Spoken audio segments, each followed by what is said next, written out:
Chapter 17 of 1 Samuel contains one of the most interesting, beloved, and best-known stories in all the Bible. Almost everybody has heard of David and Goliath.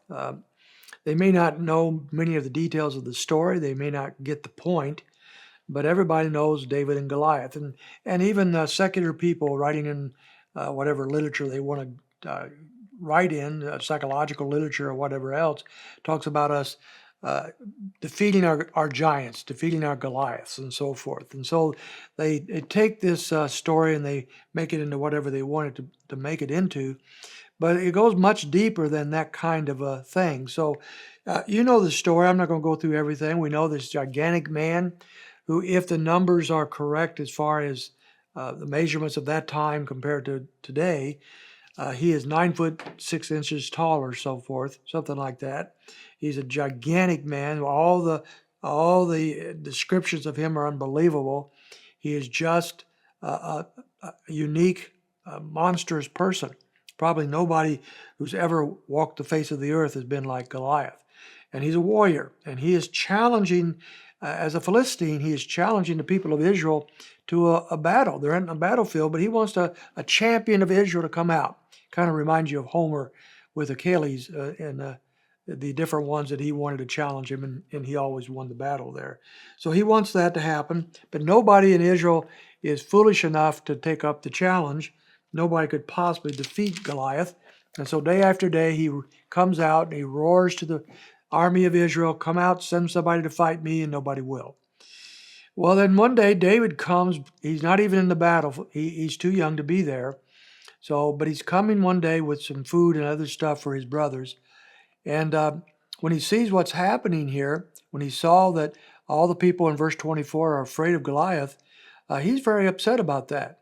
And he says in verse 26, who is this uncircumcised Philistine that he should taunt the armies of the living God?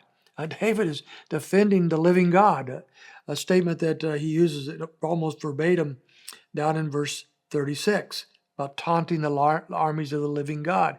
If there's a living God, David implies, then this monstrous man holds no candle against him. He has no chance. So who is he to taunt the armies of the living God? Well, not everybody was on page with David. His brother Eliab, in verse 28, his anger burns against him. He says, I know your insolence and the wickedness of your heart. You've come down here in order to see the battle. Remember, Eliab was one that was first seen to be appointed to be the king. He was going to be anointed by Samuel maybe, and he got passed over for David. So it's possible he is still carrying a grudge. He certainly doesn't think too much of David, and he knows, he's pretty sure that David has a wicked heart. We know better because God has said he's a man after his own heart. So at any rate, David doesn't let that deter him. And he tells, verse 32, he says to Saul, I'll go down and fight this giant. Well, Saul knows this is ridiculous, that you're a youth. David informed, said that at one point, however, as a shepherd, he'd killed a lion and a bear, verse 34 and 35. And he gives the credit to God for being able to rescue him, verse 35, from the mouth of these beasts. So David's hope and David's strength is found in God, not himself. And so he says, I'll fight this giant, and I'll go down and do that. And Saul gives in after a while and says, okay. I mean, what did Saul have to lose? Some teenage boy that he didn't even know who he was. And if he dies, he dies. So go ahead, give it a shot. So he can't go down there in the armor of a warrior. He's not equipped with that, doesn't know anything about it. But he is equipped with his slingshot. And as we know, he goes down and he comes before this Philistine. And verse 45 is so instructive. David says to the Goliath, you come to me with a sword and a spear and a javelin, but I come to you in the name of the host, the God of the armies of Israel, whom you have taunted.